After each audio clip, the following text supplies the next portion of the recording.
Mick Rooney, Radio Espial, investigative journalist. We're back on the Annie McCarrick case and timeline. I just want to do a quick, hoping I'm going to keep this to 10 or 15 minutes, a quick update on this case. There's been kind of like since March to now May 2023, there's been two or three developments as sorts. I did consider just doing, on my YouTube channel, a community update or a pinned post, and I thought this, because I spent so much time on it, that this deserved a little bit more. So we're doing this in video podcast update. Let's get on with it.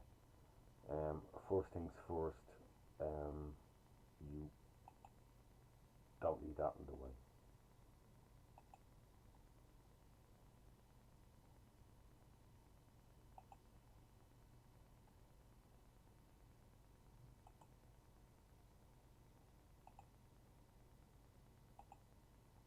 Okay, so straight on with it. Now, I know some of you have looked at my original Annie McCarrick timeline, but please just bear with me for people joining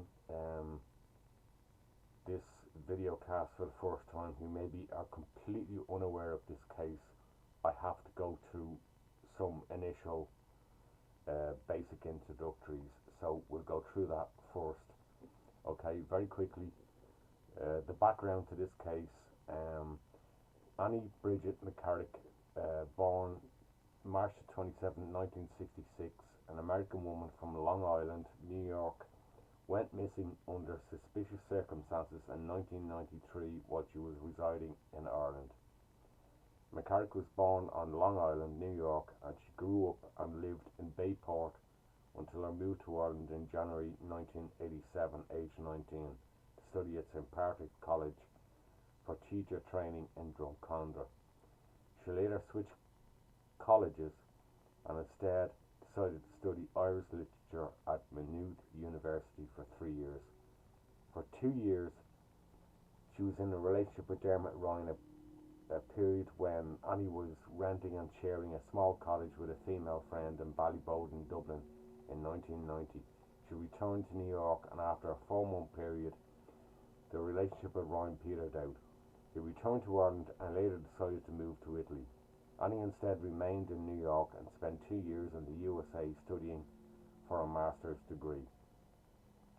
Previously, she had also been in a short relationship with Philip Brady, brother of longtime friend Hilary Brady. She knew the Brady family in Clondalkin back since her arrival in 87-88, when she first came to Ireland, and stayed with them for a period of time.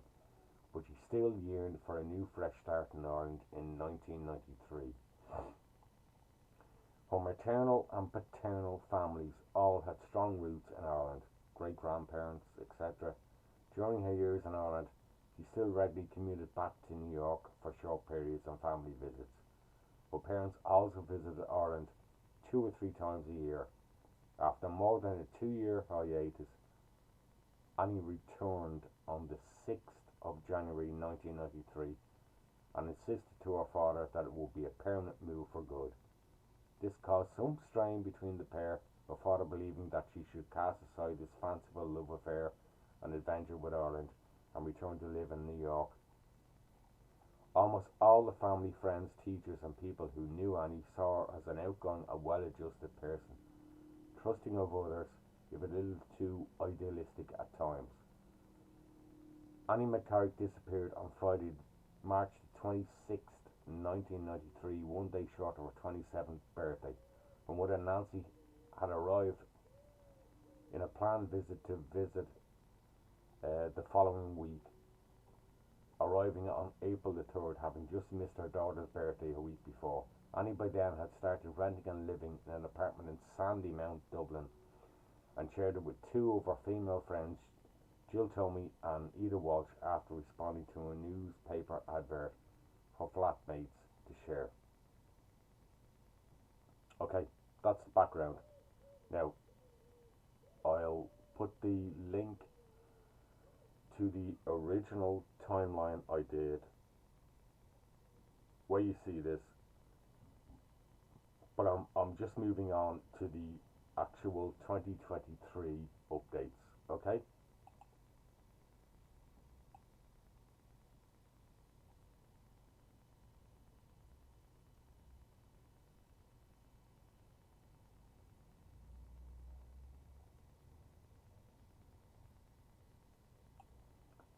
Okay, so we are here now in as broadcasting update May 2023.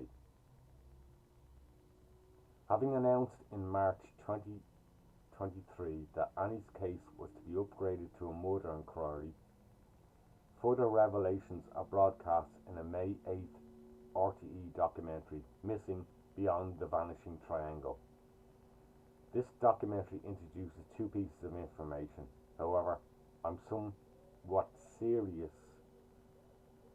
Well, I have concerns about the accuracy and relevance of this information that was presented regarding the facts and the timeline. So, where we are is in March 2023, Gardaí upgraded this case, cold case, which is effectively what it is now because they have a cold case team investigating it. They upgraded it to a murder inquiry. Now, within this documentary, Missing Beyond the Vanishing Triangle, there were two primary important pieces of information, factual, but important and relevant, that were brought forward. Now they are, one, the cafe sighting. We'll go into that now. Claims by friends that Annie had been assaulted in recent weeks by an acquaintance. Okay, so we're going to deal with both of these. Okay, the cafe sighting. This was in Poppy's Cafe, Enniskerry. Okay, again, please go to the link in the description if you want further, embellishment and details on what the case is about. We're not here to do that now. Okay, this is the update. The testimony of Margaret Wogan, who reported seeing a woman matching Annie McCarrick's description at a cafe in Enniskerry, County Wicklow, the day she went missing. Her daughter, Una Wogan, recounts, at the end of her shift, she was ready to go around 4 o'clock, and the American woman came in with a man, and they ordered some food. Now, it's important to stress that Margaret Wogan, the witness being referred to in this case, she was the cafe worker who has suggested she may have served Annie McCarrick and this mysterious man in her cafe while she was coming up to finish her shift. Unfortunately, sadly, for the Wogan family, she actually passed away several years ago. Now, this is the daughter speaking, Una Wogan, who recounts what her mother had told her. Two things I do remember very clearly were that the man was shorter than Annie and that he had a square face. That's what stood out to her mother, about him. Firstly, this sighting by Margaret Wogan, it's been presented in this documentary as new. It's not new. We just have a little bit more specifics on it, names and times. But my concern is the documentary has attempted to present it in a manner suggesting that Wogan's report, Margaret Wogan, her report was ignored by Gardaí, Irish police. It wasn't. It was reviewed at the time and discounted for very good reasons. It doesn't fit with the known timeline. Annie did not leave her flat in Sandymount until after 3 p.m. and was spotted in Ranelagh around or after 3:20 p.m. waiting for a bus to Enniskerry. She could not physically be in Enniskerry village in Poppy's Cafe with an unknown man at or just before 4 p.m. when Margaret Wogan was finishing her shift.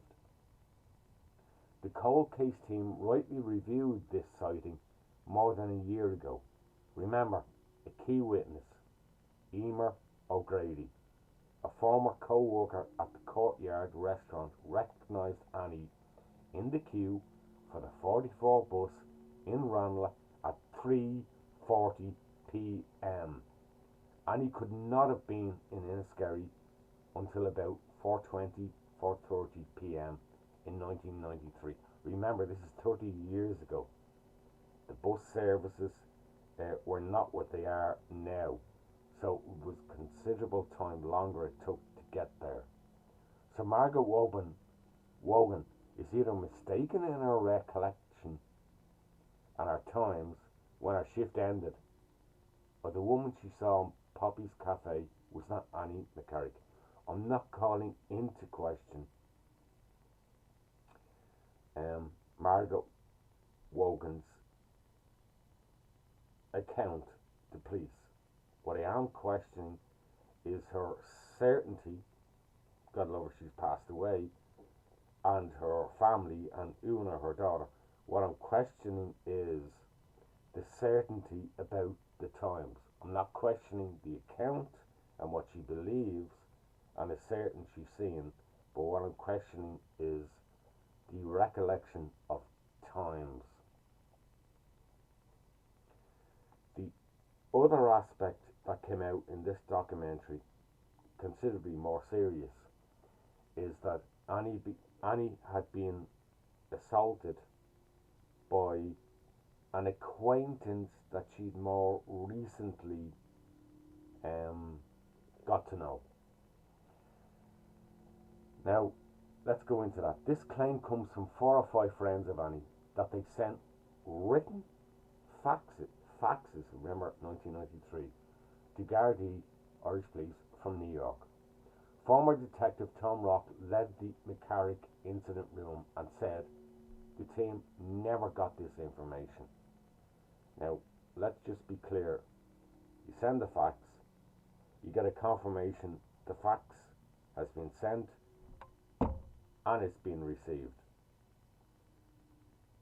I do not have information as to where these 4 or 5 people, friends of Annie McCarrick, actually sent, or who they sent, or what fax number they used. I do not have any of the information.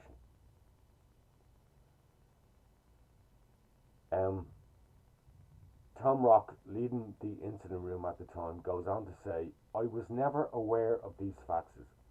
They definitely would have taken the investigation in a different direction. That is a source of annoyance and frustration to me, and I would know to be a source of an annoyance and frustration to all of the investigation team. Now, significantly, Detective Val Smith, who questioned the family and friends at the time of her disappearance in 1993 and said he knew nothing of an accusation of violence against Annie at the time. He went on to say, I'm not aware that anyone known to Annie hit her. There was never any question of assaulting Annie at the time. And he's referring to all the people he interviewed. Childhood friend who appears in this documentary, Linda Ringhouse, who was interviewed, said Annie was very chatty. She liked to have conversations and meet people. I don't think she was at Johnny Fox's that night.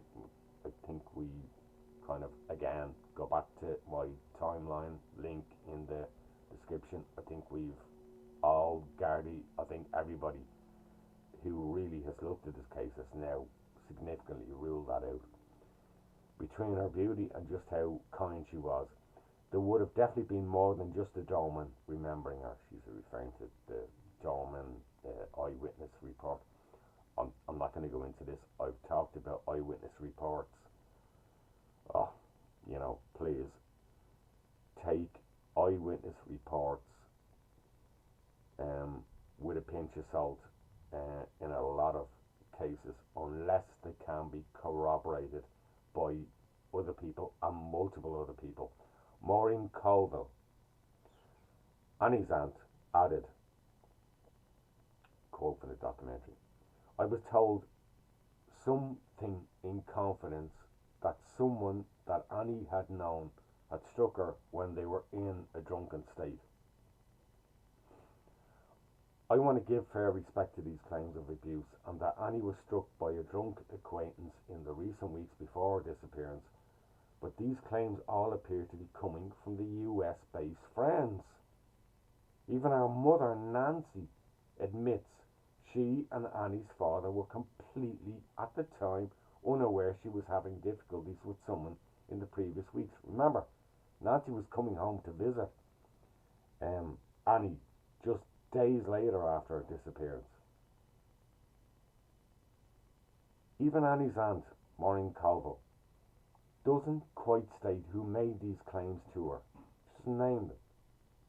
Annie, was it Annie who made these claims to her directly, or a relative or a friend of Annie? If the following people are unable to corroborate this,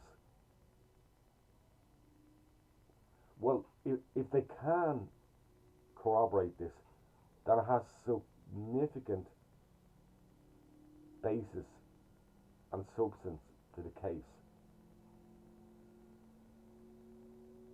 So we have to look at where these claims are coming from, and then we have to look at the people who were closest to Annie at the time. Think about this. Annie's two flatmates, Jill Tomey and Ida Walsh. They were living with her daily for several months. Dermot Ryan, a man she had a previous 2-year relationship with. Philip Brady, brother of our longtime friend Hilary Brady. Hilary Brady and his girlfriend Rita, the two people Annie was closest to at that time and meant to be having a birthday dinner with that weekend that Annie went missing. They were the two people who turned up. Remember, timeline, at the flat. No Annie, no answer. We'll go to a local pub, we'll hang on, we'll try to contact them. The Brady family, Hilary and Rita, were the first people in contact with Nancy and Annie's dad that night when they got no response from the flat. These were deeply close people to Annie. Did they report abuse? I'm not aware of that. Geraldine Delaney, the friend Annie spoke with on the phone the previous day before her disappearance. It was Thursday night. She had a phone call with her. Did she report abuse? Not that I'm aware of. Her friend, Anne O'Dwyer, who lived in nearby Rockgar, Dublin. This is the girl Annie invited to accompany her on a walk to Enniskerry that day she went missing on the afternoon of she disappeared. Remember, Anne had a leg, an ankle or foot injury and said no, climbing in the mountains and hiking and walking roads, that's too much for me, Annie. I cannot do, sorry. We don't know what happened after that. Did Annie invite somebody else? Some mysterious man? We don't know. But there are so many people here who, if Annie was the subject of recent harassment and abuse. Why don't these people know about it? Can we see the anomaly here? Would these not be the very people and peers that Annie would have shared a concern about a recent assault and abuse at the time? Now, in fairness, maybe privately these people have come forward and confirmed that. I don't know that. I don't have access to that aspect of the Garda file. But it seems very odd that all these claims of an assault and that there was a recent abuse and that Annie was having problems with some person she had become acquainted with in recent months since she came back to Ireland. Why aren't her closest people and friends around her corroborating this?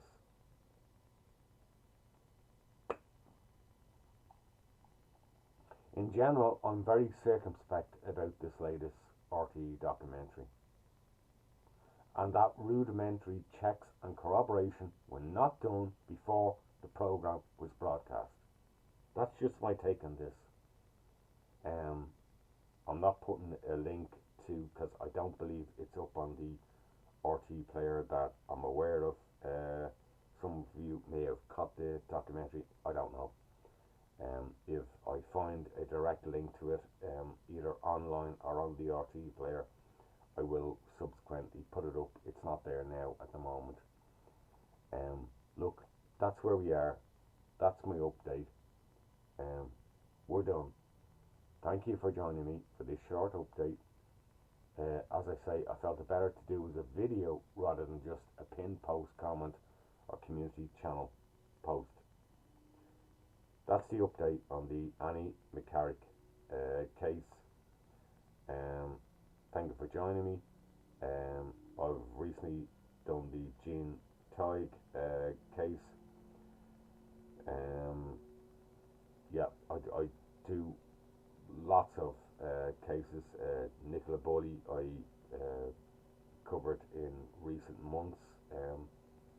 You might see it in the cards and the linked videos at the end of this. Yeah, look, take care, God bless. We'll see you soon for the next video case.